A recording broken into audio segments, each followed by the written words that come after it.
Walang pambili ng tiket. Ito ay may kaugnayan lalo na sa mga kabataang nabighani sa pag-arte ni Barbie Forteza matapos itong mag-post ng isang bastos na video sa social media.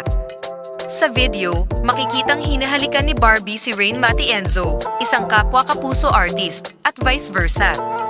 Inspirasyon ni Rain ang t-shirt at bracelet ni Barbie na nakuha niya sa Taylor Swift performance sa Melbourne, Australia na isang American singer-songwriter.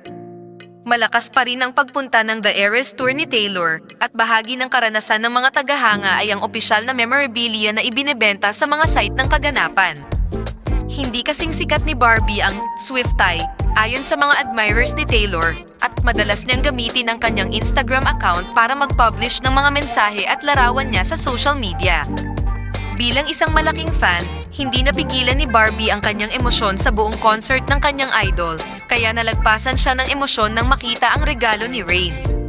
Ilang internet users ang tila nalilito kay Barbie matapos mapanood ang video. Maaaring dumating si Barbie bilang overacting, maarte, at nagtanong kung walang available na tickets para sa kapuso primetime princess. May mga sandaling hindi mo maiwasang ngumiti at mag-enjoy dahil hindi mo maiwasang maawa sa sarili mo. Nang lumabas si Barbie sa GMA News, tinanong siya kung dumalo ba siya sa concert ng idol sa kasalukuyang o hindi. Kasi, para sa akin, ito po ay sa akin lamang. I just feel like it is a splurge for me.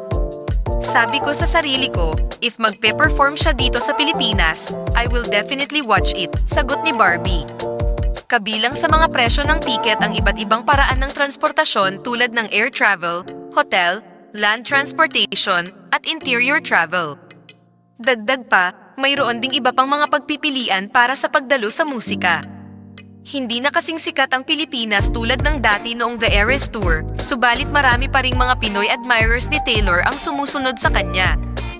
Barbie sinabi, ngunit upang magkaroon ng gastusin para sa isang flight, accommodation, at syempre upang ay maximize ang iyong oras sa kung saan man siya ay nagpe-perform, parang ito ay masyadong maraming ng isang splurge, lalo na ako ay darating mula sa lamang ng pagtatapos ng isang bahay.